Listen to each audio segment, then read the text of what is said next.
안녕하세요. 4년의 결혼 생활을 마치고 다시 혼자가 된 30대 여성입니다. 이따금씩 다른 사람들은 어떻게 사나 궁금해서 사연을 들으러 찾아오곤 했었는데 제가 이렇게 제 이야기를 하게 될 줄은 몰랐네요. 사실 이미 이혼도 했겠다. 어찌 보면 다 끝난 일인데 굳이 들추는 게 의미가 있을까 하고 스스로에게 몇 번이나 물어봤어요. 그런데 솔직히 아직 분이 안 풀려서 말이죠. 전 남편이고 시댁 식구들이고 아는 사람들이 이 이야기 좀 듣고 눈치도 채고 그래서 욕 좀 해줬으면 싶기도 하고. 좀 유치한가요? 남편하고는 제 나이 31살에 소개팅으로 만났어요. 그런데 이렇게 말하면 어떻게 들릴지 모르겠지만 사실 저는 결혼에는 원래 그다지 뜻이 없었거든요. 그래서 친구가 소개팅 이야기를 꺼냈을 때도 상대 남자가 그러니까 제 전 남편이기도 하고 잠깐 다른 이야기긴 하지만 이혼을 하고 나니까 이따금씩 호칭이 참 불편해요. 전 남편 부르기도 그렇고 남편이라고 부르자니 괜히 성질나고. 그래도 일단은 남편이 간결하니까 남편이라고 부르겠습니다. 다시 본론으로 돌아가서 친구가 소개팅 할 거냐 물었을 때 제가 먼저 물었어요. 소개팅에 나올 사람이 혹시 연애 상대를 찾는 건지 아니면 결혼을 전제로 만남을 원하는 건지 말이에요. 그런데 친구가 사람 앞날을 누가 장담할 수 있냐며 연애하다 헤어질 수도 있고 결혼할 수도 있고 그거야 아무도 모르지 그러대요. 하지만 저는 괜한 원망을 듣는 건 한 번이면 족하다 싶어서 그런 식이라면 차라리 나가지 않겠다 했습니다. 사실 저는 예전에 교제하던 남자와 헤어지는 과정에 있어서 온갖 막말을 들었던 적이 있어요. 저 때문에 자기가 시간 낭비, 돈 낭비를 했다면서 말이죠. 하지만 정말 억울했던 게 그 당시에도 저는 결혼에는 뜻이 없었고 남자도 분명히 알고 있었거든요. 그것도 연애 초반 때부터요. 하지만 남자가 말하길 사귀다 보면 제 생각이 달라질 줄 알았답니다. 자기가 잘해주면 생각을 고쳐먹을 줄 알았다나요? 어이가 없어서. 아무튼 그때 너무 질려버려서 이후로 결혼 생각이 요만큼이라도 있는 남자하곤 아예 얽히지 말아야겠다고 다짐을 했네요. 그런데 소개팅을 주선하는 친구가 중간에서 그렇게 애매하게 나오니 당연히 나가기가 싫었죠. 하지만 친구는 이미 제 사진을 상대 남자에게 보여줬고 그쪽에서 저를 너무 만나보고 싶어 한다며 나중엔 거의 사정을 하는데 제 다짐도 다짐이지만 친구를 더는 곤란하게 만들고 싶지가 않았습니다. 그래서 그럼 그냥 밥이나 한 끼 먹고 온다 생각하고 나갔다 오겠다니까 정말 고맙다고. 그래서 마침내 남편과 만나게 되었네요. 남편은 저와 마찬가지로 회사를 다니는 평범한 직장인이었어요. 특출난 매력은 없었지만 대화를 나눠보니 사람 성격이 전반적으로 둥글둥글하고 모난 구석이 없었죠. 가끔 실없는 농담을 던지는 게 조금 거슬리긴 했지만 그것도 알고 보니 어떻게든 저랑 좀 더 같이 있으려고 나름대로 한 노력이었다는 걸 알게 되었을 땐 좀 감동이기도 했고. 하지만 몇 번 대화를 나눠보니 남편은 나이가 나이였던 만큼 역시나 결혼 상대를 찾고 있다는 걸 알게 되었고 저는 그게 아니었잖아요. 그래서 결국 그렇게 두어 달쯤 만남을 이어가다가 제가 이쯤에서 그만 만나자 했어요. 계속 만나봤자 서로한테 좋을 게 없을 것 같다고요. 그런데 남편이 저한테 도대체 왜 결혼의 뜻이 없냐는 거예요. 그래서 저도 솔직하게 털어놓았어요. 평범한 가정에서 사랑을 많이 받고 자랐지만 어째서인지 나는 좋은 부모가 될 자신은 없다. 그래서 아이 생각이 없다. 그리고 아이를 키울 것도 아닌데 굳이 결혼을 해야 하나 싶다. 뭐 대충 이렇게 얘기했던 것 같아요. 그런데 한참을 듣고 있던 남편이 자기도 솔직히 말하겠다더니 자기는 아이를 못 갖는답니다. 20대 때 사고를 당해서 아이를 가질 수 없게 되었다고요. 그러면서 그러니까 오히려 잘 되지 않았냐고. 우리 둘 다 서로만 바라보고 살면 된다 하는데 솔직히 친정에서는 제가 하루빨리 좋은 사람을 만나 시집을 가기를 바라셨어요. 짐작컨대 저희 부모님도 일단 어떻게든 제가 시집부터 가면 가서 살다 보면 마음이 바뀌지 않겠나 싶으셨던 거겠죠. 그리고 자식된 도리로서 죄송스러웠던 것도 사실이에요. 그러니 이런저런 상황을 고려해봤을 때 남편하고 결혼해도 괜찮겠다 싶대요. 친정부모님께는 죄송하지만 남편의 불임 문제는 나중에 천천히 말씀드릴 생각이었고요. 결혼 생각이 없었던 저였지만 막상 결혼을 하겠다고 마음을 먹으니 그래도 아예 아무것도 안 따질 수는 없더라고요. 특히나 일찍이 시집간 사촌언니가 1년 만에 10kg 가까이 살이 빠질 만큼 시집살이로 마음고생하는 걸 듣고 봤던지라 나름대로 시댁에 대해서 최소한의 기준은 둘 수밖에 없었죠. 그리고 처음에 인사를 드리러 갔던 날 저더러 고맙다며 눈물을 흘리시는 걸 보고는 막연히 마음이 여리신 분들이구나. 그러니 좋은 분들일 거라고 생각하게 됐던 것 같아요. 물론 지금은 섣불리 판단했던 제 자신이 한심할 뿐이지만 아무튼 그리고 경제적인 부분은 저희 친정이랑 비슷했어요. 그래서 한동안은 여러 가지로 좋은 시댁을 만났다고 생각했습니다. 남편보다 3살 많은 형, 그러니까 아주버님이 이혼을 하기 전까지는요. 저희 부부가 결혼한 지 1년쯤 되었을 때 아주버님과 형님이 이혼을 하셨어요. 시댁 식구들 사이에서는 이혼의 원인이 형님한테 있다고 했지만 저는 솔직히 두 사람 모두 문제가 있다고 생각했죠. 왜냐하면 제가 듣기론 아주버님이 결혼한 지 2년 만에 외도를 하셨고 그걸 알게 된 형님이 이후로 술에 의존하게 되었다 들었거든요. 그리고 언젠가 형님이 하소연하기로는 자기는 어떻게든 참고 살아보려고 했다. 그런데 애아빠, 그러니까 아주버님이 자기를 여자로 봐주질 않더랍니다. 게다가 형님이 참고 살려는 이유는 시조카들 때문이었다는데 아주버님은 형님이 어디 가서 무슨 재주로 벌어먹고 살겠냐고, 그러니 막말로 지가 안 참으면 어쩔 거냔 식으로 걸핏하면 형님을 무시했나 봐요. 아무튼 부부 사이의 일은 결국 부부만 아는 일이라지만 결국 형님의 알코올 중독이 심해져서 아주버님이 양육권을 갖게 되고 그렇게 이혼을 하게 되었습니다. 그래도 초반에는 큰 문제는 없었어요. 아주버님이 시조카들을 데리고 시부모님과 함께 살기 시작했거든요.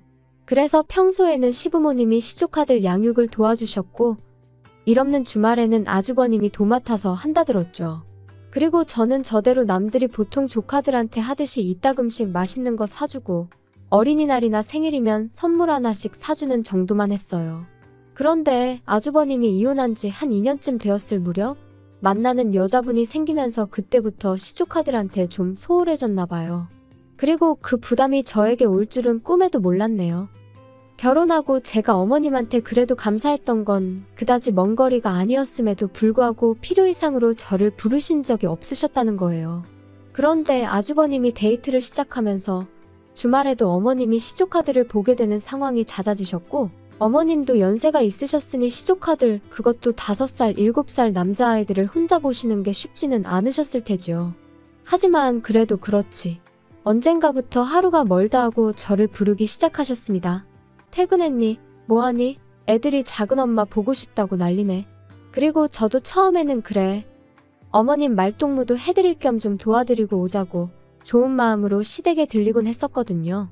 거짓말이 아니라 평일에 한두 번, 주말에 한 번, 그렇게 한 3달 가까이를요. 그런데 저도 사람이다 보니 결국 지치더라고요. 특히나 하도 저녁만이라도 먹고 가라셔서 가면 아주버님이 귀가할 때까지 저를 못 가게 하셨는데 창살 없는 감옥이 바로 이런 건가 싶었죠. 그뿐만이 아니었습니다. 시조카들한테는 계속해서 작은엄마가 와서 너무 좋지? 작은엄마랑 같이 하니까 너무 좋지? 작은엄마랑 다음엔 어디 가자고 할까? 이게 겪어보지 않은 사람은 이해가 안 될 수도 있는데 정말이지 너무 부담스럽고 나중엔 그냥 뭐라고 표현을 할 수가 없어요.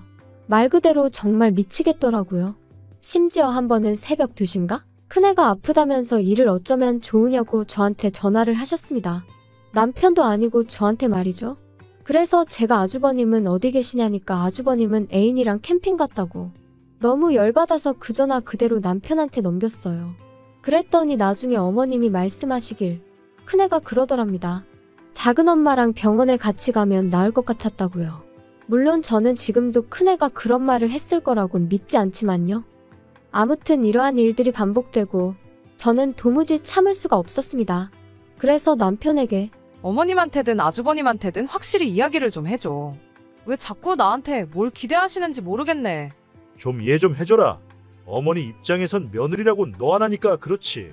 그리고 솔직히 한 가족인데 서로 좀 도와가며 지내야지. 어떻게 딱 선을 그냐? 게다가 생각을 좀 해봐. 형이 일단 그 여자랑 빨리 결혼을 해야 너도 우리 어머니도 자유의 몸이 되는 거야. 그러려면 협조를 좀 해줘야지.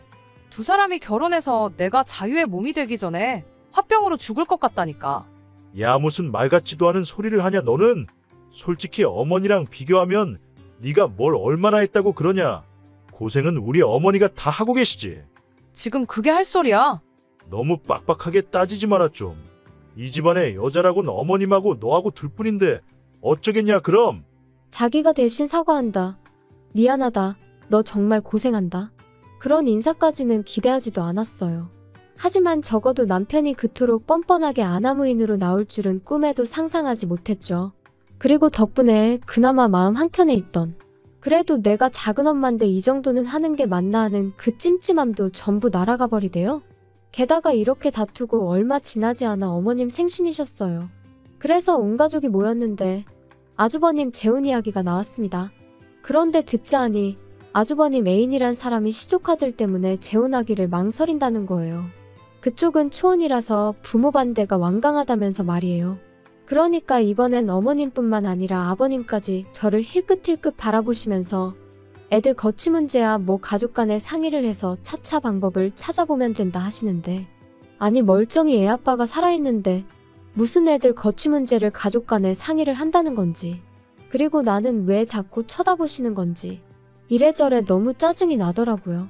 게다가 그 와중에 아주버님은 저랑 눈이 마주치니까 어이없게도 윙크를 하면서 재수씨 잘 좀 부탁해요 이러는데, 순간 욱해서 뭘 부탁하냐 했습니다.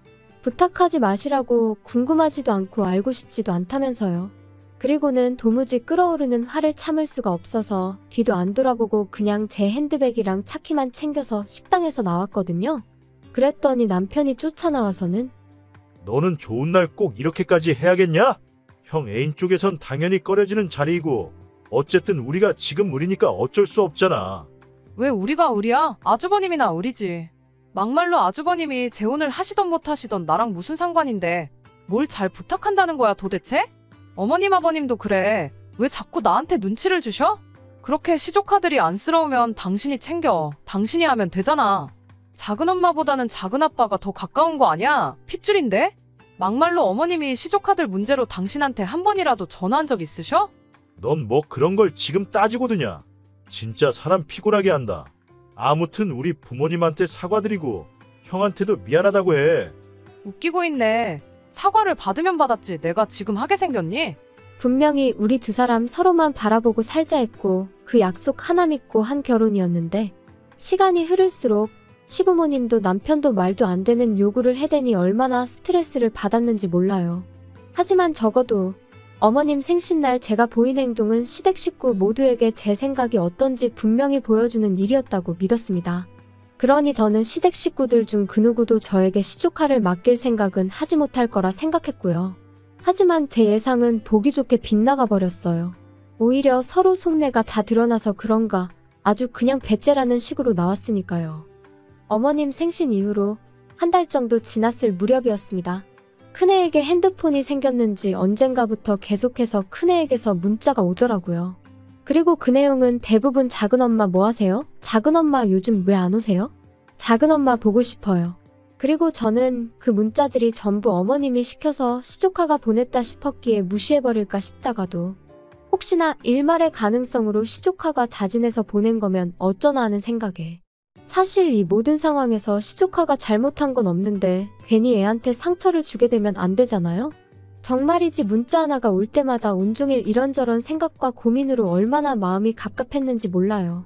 그리고 정말 이렇게 살다간 내가 어떻게 될지도 모르겠다는 생각에 결국 시조카에게 앞으로 작은엄마에게 하고 싶은 이야기가 있으면 작은아빠한테 하라고 했네요.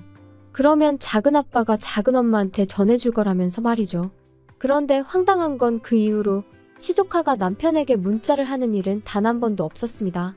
이것도 나중에 어머님 말씀으로는 시조카가 단단히 상처를 받아서 안 한 거라는데, 그 내막을 솔직히 누가 알겠어요?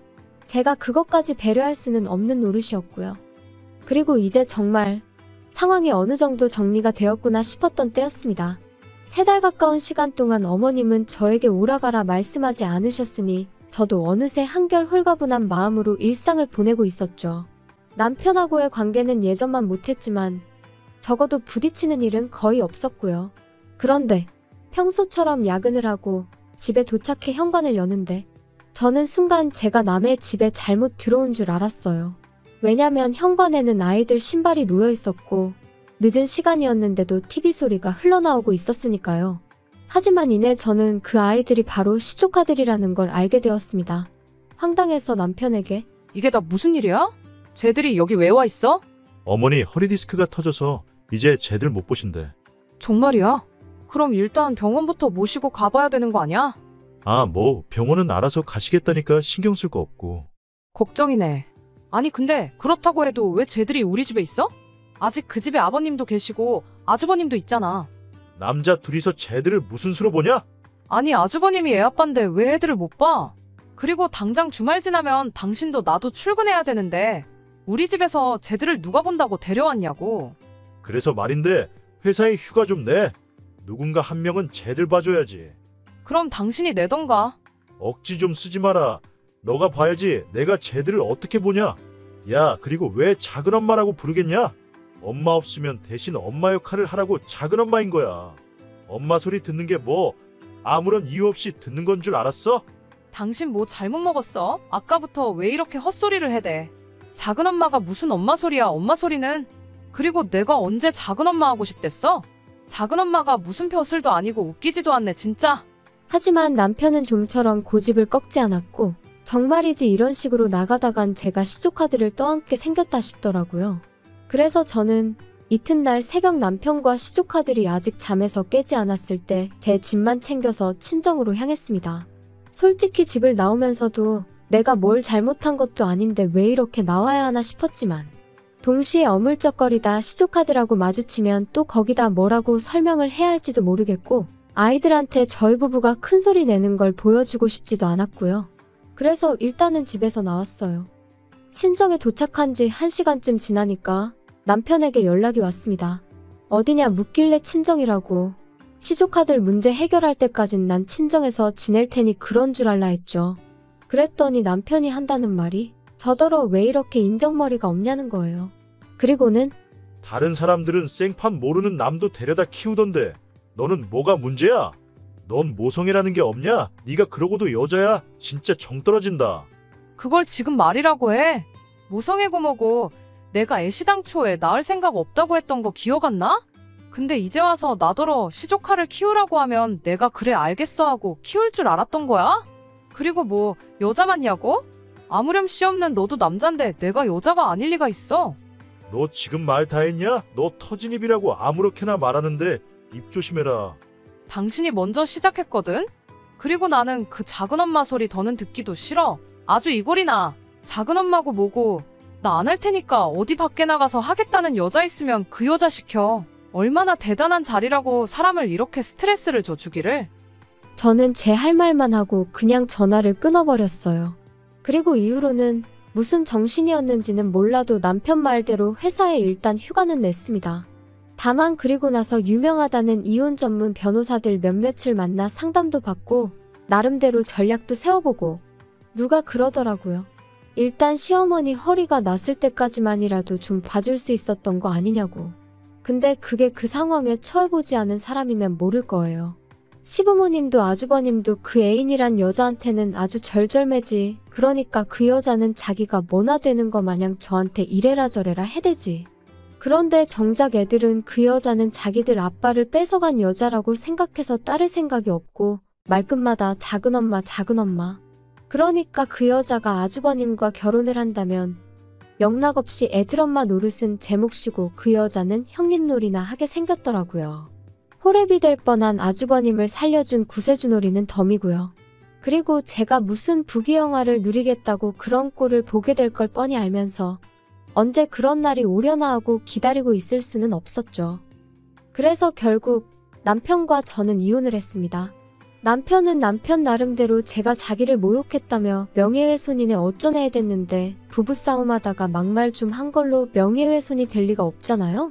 고작 그런 이유로 저를 유책배우자로 몰아갈 수도 없었고요. 그래서 제가 서로 오만정이 다 떨어진 마당에 뭘 질질 끄냐고 그냥 깔끔하게 협의 이혼하고 갈 길 가자 했어요. 그런데 이렇게 되니까 다른 사람도 아니고 아주버님이 저희 이혼을 말리대요? 자기가 다 잘못했다면서? 하지만 곧 죽어도 시조카들을 다시는 안 맡기겠단 소리도 안 하고 설령 그런 소리를 했다고 해도 이미 저희 부부는 깨진 그릇이나 마찬가지였으니까요. 결국 그렇게 남남이 되었습니다. 그리고 저는 이혼하고 얼마 지나지 않아 아주버님과 그 여자도 헤어졌다는 소식을 다름 아닌 어머님을 통해서 듣게 되었습니다. 이게 다 저 때문이라면서 제가 조금만 도와줬으면 될 걸 일을 다 그르쳤네 하시더니 급기야는 저를 고소하겠다고 하셨지요. 그래서 마음대로 하시라고 했는데 지금까지 별다른 소식이 들려오질 않네요. 종이 쪼가리 하나 날라온 것도 없고요. 솔직히 아주 가끔 시조카들 생각이 날 때가 있어요. 그래도 작은엄마 하면서 따르던 걸 생각하면 내가 좀 참을 걸 그랬나 싶기도 하고 아직 제가 매운맛을 덜 봐서 그런 걸까요? 그냥 왜 어른들 때문에 애들이 저렇게 힘든 시간을 겪어야 하나 싶은 게 아무쪼록 아주버님이 그놈의 사랑 타령은 잠시 접어두고 아이들을 먼저 좀 챙기셨으면 좋겠네요.